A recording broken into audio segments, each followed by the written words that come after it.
buri umubare si cyo cyangombwa ahubwo ni ikiguteye gusenga n'impamvu wawe usenga kubera ko mu buzima busanzwe umuntu yumva ko akenshi dusenga tubyutse tugasenga tugiye kurya tugasenga tugiye kuryama ariko mu by'ukuri hari igihe usanga benshi ari timetable ari horere ariko ubuzima bwose bw'umukristo bwakaranzwe no gusenga kuko gusenga ni intwaro ni protection n'uburinzi sinzi abantu bagira imyumvire itandukanye ariko ntikakuri abazavuga abapasiteri se tibazabeshwaho n'ibya 10 nafite no kubikubaza n'amaturo nafite kukubaza ico kintu yego nafite kukubaza ikintu kivuga ngo ari amaturo na kira cya 10 gikora kikijahe okay sindi umushumba kubera ko n'amatorero agira destori itandukanye ariko cya 10 ni cya pasiteri wenda ni matora afite ibyo yagenewe kubera ko agira inyito ariko cya 10 ni cya pasiteri kuko iyo urebye muri Bible n'abarewe nta kandi kazi bahoraga mu itorero bakora imirimo ijanye n'ihema ry'ibonaniro ibyo abantu bazanaga gutura nimba ruzanye gipfura nimba ari inyama batamba nimba wazanye n'ibishimbo n'ibiki byasigaraga nibyo byatungaga abarewe ni opinion ni we wenda na n'itorero rye ariko ku giti canje njya mbona bibaho habe no mu macaci yacu nza mbona babyambara ariko ntekereza yuko bijanye n'amadestori y'itorero niki ariko ninga wenda nko mu makanisa yacu nza mbona bitazataho bikora imbaga yavuze birakwiye cyangwa ntibikwiye ko abivuga umuntu munini nkuriye buri kintu cyose nimba ari itorero nimba habe no ku masomo n'ikintu bagazana ko batubwiraga ngo twambara ngo amapantaro y'amacupa ngo ugomba kwiyogoshesha uko nguko iyo uri ahantu haba hari amategeko n'ibihagenga rero urabikurikiza ariko hari andi matorero nyine abyemera uzubona nk'aya matorero yo hanze bene naha muri Kenya turi pasiteri amubona afite dread abaririmbyi barimba batoboye amaherena bambaye n'amakabutura nta kibazo ibyo usanga ibo ntacu bibatwaye ariko hakaba n'ahandi nyine bijanye no muco w'iwanyu kubera ko ntekereza yuko umuco wanyu n'ubukristo akenshi abantu bakunda kubimacingisha ndagusuhuje wewe bukeye nkwifurije igitondo ciza ndetse nawe bugorobje ndakwifuriza umugoroba mwiza bivanye naho uherereye amahoro y'Imana akomeza bane na buri wese dushimiye wewe wakanze subscribe kuri Kandech official uri w'agaciro tugufite uri umugisha kuri twebwe uyu munsi nageze amahirwe yo kwakira cyangwa se yo kubana n'umukozi w'Imana muramuzi azwi mu bintu byinshi ni nkazandirimbo zo gushimisha muramuzi kandi mumukunda muri benshi nagiriwe umugisha rero wo kubana nawe reka dutangire tumwakira atwibwire nk'umusore w'umunyamurenge karibu cyane asante cyane murakoze nitwa Fabrice Dubois ndumuhiga kaba umwishwa basama sinkibyo se ngo ni Dubois yego avukiye hehe urumvaga wivuze gigice hari umugabo ejo wambwiye ngo nimuzamwivuga muzamuvugana banyogukuru n'abasogukuru aho nyoka avuka reka tugarukira aho navukiye ku Kabara yes kurira Rwanda harya ku Kabara ni muri za Minembwe cyangwa ni za Ndondo yabona ko ndo hazindake jega ndo munyendondo nzabikusobanura mu kindi kiganiro neza ndazuzi Dubois turakwakiriye wa yes asante cyane murakoze turakwakiriye hano muri Kandech official twishimiye kuba kuri Kandech kandi natwe twishimiye kubabona imbere za kamera yacu rero ndagira ngo tuganire ku bintu bikeya hejuru y'umuhamagaro, hejuru yo gukizwa, hejuru yo kubatizwa. Ibyo bintu turabiganiraho kubera ko nzi ko ubarizwa mu nzu y'Imana cyane, ariko hari n'abandi bakuzi mu mavideo, ukina filimi, ukora za short movie, ibintu nk'ibyo ngibyo. Icyo nakubaza cya mbere, ni gute ufatikanya umurimo w'Imana no gukora filimi? Byose nivuga ubutumwa, ni message tuba dutanga. Ntabwo wenda ibyo ukina muri filimi babikubonamo imbere ku gatutu bigatuma wenda hari abutanezeza? Aya bari amahitamo y'umuntu, kubera ko n'ubundi ntubuze umuntu kukucaginga no kukubona uko ashatse, ariko biba bitandukanye na wewe wa nyawe. Kandi as long as tukiri mu isi, tukiri mu mubiri, icyo kintu kizohoraho, niko kamere muntu iteye. Urasengeye, baguhaye inshingano mu itorero, sibyo? Yego. Ni yego cyangwa hoya? Yego. Baziguhaye bagendeye kuki? Okay, sinzi bazimpa paye, sinababajije, ariko ibyo ari byo byose birahari ibyo bagendeyeho.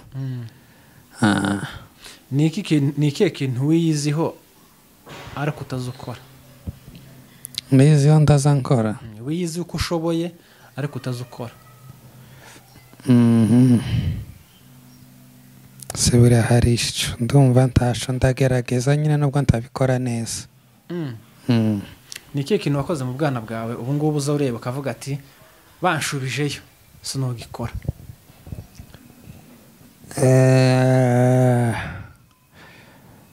Numva ikintu nakoraga mu bwana, ikintu wakoze mu bwana wibuka ubu ngubu ukavuga ati oh my god, biriya bintu byari ubuswa bwinshi, sinakongera kubikora nsubiye mu bwana. No kugwana. Wageze ugwana cyane? Hari ukuntu umuntu yageza gushotora, mugasa nyine birya by'ubwana, mukagwana cyangwa se mukavugana nabi. Usubiye mu bwana ntiwakongera kugwana? Kubera ko nzi uko kugwana atari byiza, hatariho umuti. Umuti ni uwuhe? Umuti ni ukureba uburyo bwiza ubikora mutarwanya, kuko hari n'igihe uje kugwana bakagukubita ukabura byose. Tunesheje tunakemuye ikibazo. Uzi gukubitwa utihesheje n'icubahiro, niko gato kirabana baba gusebye dabo. Yego. Wabatijwe ryari rero? Nabatijwe 2011. Nibwo wabatijwe? Yego. Warijanye cyangwa barakujanye? Narijanye. Kubera ko wahisemo kwijana ico gihe? Numvaga ko igihe kigeze ko mbatizwa. Ntabwo uri muri bamwe wenda bavuga ati reka mbikore kubera ko ndabona tungana yabikoze? Yeah. Umukristo nyawe agomba gusenga kangahe ku munsi? Buri umubare si cyo cyangombwa, ahubwo ni ikiguteye gusenga n'impamvu wawe usenga. Kubera ko mu buzima busanzwe umuntu yumva ko akenshi dusenga tubyutse, tugasenga tugiye kurya, tugasenga tugiye kuryama, ariko mu by'ukuri hari igihe usanga benshi ari timetable, ari horaire, ariko ubuzima bwose bw'umukristo bwakaranzwe no gusenga, kuko gusenga ni intwaro, ni protection n'uburinzi. Kubera iki bamwe basenga ari uko bahuye n'ikibazo gusa? No kudasobanukirwa igihe umuntu yagakwiriye gusenga, kuko iyo wasobanukiwe ko gusenga ni ubuzima, tubikora ku bw'impamvu, bikora kuko ugomba kubikora, kuko ari ibigomba kugutunga. Yego. Icacumi ni itegeko kuri wowe cyane. Kubera iki? Kubera ko ijambo ry'Imana riratubwira ngo munshimishe ngo ibya 10 n'amaturo, kubera ko Imana yaguhaye umugisha ikakuremera opportunité, uburyo bw'akazi, uburyo bwo kurya no kuryama, kandi urebye mu bwenge bwawe n'ubushobozi bwawe hari benshi badafite ayo mahirwe. Si uko hari icyo tuba twatanze, natwe iyo gufatamo bikeya tugatanga ituro tugashima Imana yuko hari ibyo yakoze, numva ko ari ngombwa. Isadaka cyangwa ituro kuri wowe risobanuye iki? Ni appreciation, ni ishimwe. Nishimwe. Ituro ni ituro se ni icacumi bitandukaniye he? Icacumi ni icacumi nyine mu byo Imana yaguhaye cyangwa mu byo wabonye cyangwa mu byo wabonye. Benshi bakunda kuvuga ngo mu mushahara ninjije ku kwezi habe n'ubu umuntu yagupokeza 100 kuri aho kuramo icacumi. Nawe ituro, amaturo agira kategori nyinshi zitandukanye. Haba iyo mpamvu uzabona igisituro ry'ishimwe, ituro ry'inyubako, ibintu nk'ibyo. So amaturo, hari amaturo bijanye n'ico watura, ituro ry'ishimwe, ibintu nk'ibyo. Nta bitandukaniye? Aho ndibanda cyane mu rusengero cyangwa se mu itorero, niho turi buganire cyane, sinkubaza ibiri hanze yaryo. Yego. Impamvu mbikubaza cyane kubera ko inzi ko wahawe inshingano, hari inshingano wahawe mu itorero zivuga butumwa, siko? Nubasha. Nubasha, urumva rero aho ngaho niko biza bitangira. Ngwiga kurishihera ku rugo. Yego. Urumva ejo uzava bagushire ku bwarimu, ubuveho bagushire ku bwamugenda uzamurwa nyine uruhube nka bishop nyine kanje. Bose bagomba guhagarikwa. Kuba ufite aho usengera ukaka umushahara ngo kubera uririmba birakwiye cyangwa no kubikora nk'akazi? Bivana na nyiri torero cyangwa se n'umuririmbyi, kubera ko habaho approach. Akenshi bakunda kubyita ngo ni motivation, kubera ko wa wundi nawe umwanya afata aza kurepetesha, wa mwanya wo kumva indirimbo, wa mwanya wo kwigisha abandi baba bari mu kazi. Nawe rero uba wumva nta kandi kazi aba afite. Ntekereza yuko nawe aba agomba kubona kugira wenda icyo abona kugira ngo bimufashe. Akeneye isabune yo kumesa, akeneye transport yo kumugeza ku rusengero, ibintu nk'ibyo. Urumva nawe hari umwanya we yigomwa kugira ngo yige izo ndirimbo, azuzigishe, azumve. No murimo ukomeye wari wagerageza kumva ngo ufate indirimbo wumve cyangwa kuyigisha. Ariko rero ibyo njye mbifata nko kuja gukora ibiraka mu ikanisa. Sinzi, abantu bagira imyumvire itandukanye. Ariko nigakuri abazavuga abapasiteri se tibazabeshwaho n'ibyacumi. Nafite no kubikubaza n'amaturo. Nafite kukubaza ico kintu. Yego. Nafite kukubaza ikintu kivuga ngo ari amaturo na kiriya cya 10 gikora iki kijahe. Okay, sindi umushumba kubera ko n'amatorero agira distori itandukanye, ariko icya 10 ni icya pasiteri. Icya pasiteri wenda ni matora afite ibyo yagenewe kubera ko agira inyito, ariko icya 10 ni icya pasiteri. Kuko iyo urebye muri Bible n'abarewi nta kandi kazi bakoraga, bahoraga mu itorero bakora imirimo ijanye n'ihema ry'ibonaniro. Ibyo abantu bazanaga gutura, nimba ari uzanye igipfura, nimba ari inyama batamba, nimba ari wazanye n'ibishimbo n'ibike byasigaraga, nibyo byatungaga abarewi. Uko ni ukuri. Kugira ikanisa cyangwa se kuyobora itorero ugomba kuba wujuje byibuza iki? Bijanye nanje ntekereza ko icya mbere ni umuhamagaro, kubera ko kuyobora itorero si ibintu byoroshe. Si ikintu ujamo ngo uramba atari umuhamagaro, kuko benshi barananirwa. Ariko numva umuhamagaro urakonta cyane. Kwihangana, kuba ari ibintu ukunda, ubiha n'umwanya. Ibintu bitatu biranga umuramyi. ibintu bitatu biranga umuramyi. Icya mbere nyine ni ukuramya, gusenga. Kirasenga ibyo ntibihagije, kuramya no gusenga no kugira gahunda. buriya imyambarire ntigomba nayo kugira kuranga umuramyi.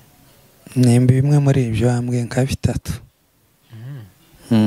Ariko na physical appearance, kubera ko ntiwotanga ubutumwa, ntiwotanga message, bazaba ngo mbere ugomba kuba ubutumwa cyangwa se ugomba kuba urugero mbere yo gutanga urugero. Ntiworirimba abaririmbyi ngo we ni baruwa ya kusomwa na watote wambaye bidashimishije abantu, urumva kera bagupfuyeho by'umubiri, ubutumwa ntaco bwaba bukimaze. Ariko iyo usa neza, iyo ugaragara neza, n'ibikuvamo ari bizima, bifasha abantu. Tugana ku musozo, ejo bundi narebye ikibwiriza cya Apostle Dr. Paul Gitwaza. Yego. Avuga ko umukobwa adakwiye kuza madhabahu cyangwa se ku gatuti yambaye ipantaro. Ibyo bintu urabivuga hiki? Ni opinion ye, ni we wenda na n'itorero rye. Ariko ku giti canje njya mbona bibaho, habe no mu macaci yacu nza mbona babyambara, ariko ntekereza yuko bijanye n'amadesituri y'itorero n'iki. Ariko ninga wenda nko mu makanisa yacu nza mbona bitazataho bikora. Imbaga biriya yavuze birakwiye cyangwa ntibikwiye ko abivuga umuntu munini nkuriye? Buri kintu cyose, nimba ari itorero, nimba habe no ku masomo, n'ikintu bagazabona ko batubwiraga ngo twambara ngo amapantaro y'amacupa, ngo ugomba kwiyogoshesha uku nguku. Iyo uri ahantu haba hari amategeko n'ibihagenga, rero urabikurikiza. Ariko hari andi matorero nyine abyemera. uzubona nk'aya matorero yo hanze, bene n'aha muri Kenya turi, pasiteri amubona afite direde, abaririmbyi barimba batoboye amaherena, bambaye n'amakabutura nta kibazo. Ibyo usanga ibo ntacu bibatwaye. Ariko hakaba n'ahandi nyine bijanye n'umuco w'iwanyu, kubera ko ntekereza yuko umuco wanyu n'ubukristo akenshi abantu bakunda kubimacingisha. Yego. Message ugenera umusore w'umunyamurenge watoboye amatwi? Message namugenera courage nimba abikunda. Turashoje. Yego. Turagushimiye. Murakoze cyane namwe. Wakoze kubana natwe, wakoze kutwitaba, ndabizi ko wavuye kure.